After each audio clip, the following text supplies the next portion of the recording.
I pressed my palm into the socket, and the mechanism that had kept 40,000 people locked underground for centuries stopped.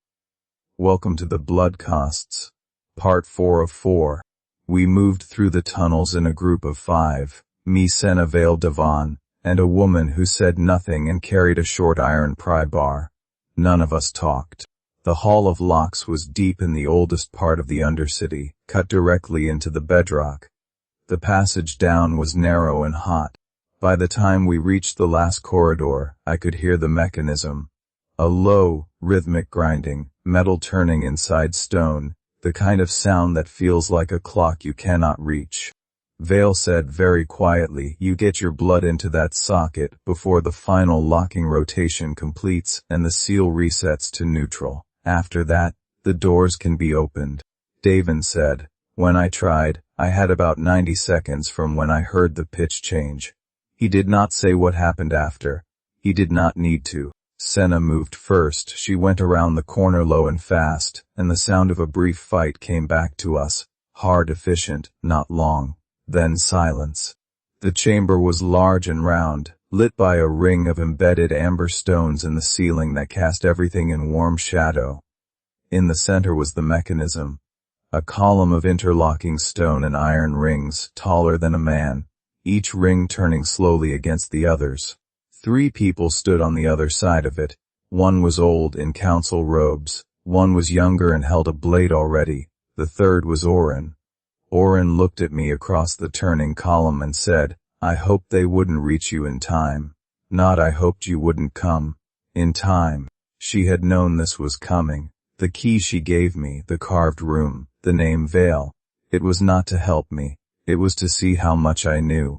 The younger one with the blade moved at that moment, and Vale stepped in front of me and took the cut across his forearm.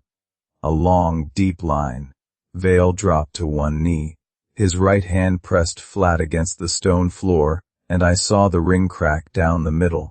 The mechanism's grinding shifted pitch. Higher, faster. 90 seconds, Davon had said, maybe less. I ran for the socket. The council elder in the robes grabbed my arm with both hands, and I dragged him 3 steps before Senna pulled him off me. Oren said, loudly, over the grinding, "If you reset that seal, you open this city. Every disease, every war, every hunger that the surface world carries. You are giving them the sky and taking away the walls." The walls were a lie, I said. All walls are, she said. That does not mean they don't work. She had kept 40,000 people safe. Not free, safe. She had locked something fragile away and told herself it was protection, not prison. She was not wrong about the risk. She was wrong about who got to make the choice. I pressed my palm into the socket. It was cold. Then it was not. The mechanism recognized something in my blood, some marker older than the city itself, and the grinding stopped. Then the rings began to move the other way. Instead of grinding, something like releasing. Pressure leaving stone, metal settling, the click and shift of mechanisms finding their resting point. Oren sat down on the floor, not dramatically, just slowly, like something had gone out of her legs. The council elder in the robe started to cry, and he did not look like a villain when he cried. He looked like an old man who had believed something his whole life and just watched it end.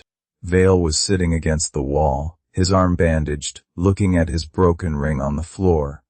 He would not be opening any founding family locks again. That was the cost of the shield he threw up for me. The doors opened that evening, not loudly, not triumphantly. A deep groan of ancient hinges, and then a corridor of light, pale, steady, clean white daylight coming down through 260 years of waiting. The people gathered near the exit didn't rush out.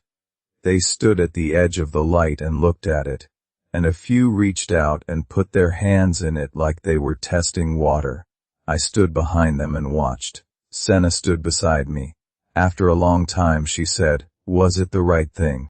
I thought about Oren on the floor, about Vale's broken ring, about 300 soldiers who had been dead on paper, who were now just dead. "I don't know," I said. "But it was the true thing." She didn't answer. But she didn't leave either.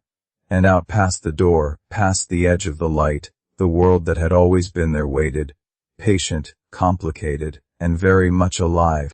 That's it for part 4. Follow Untold Lores for part 1 of our next story. Like and subscribe for daily stories.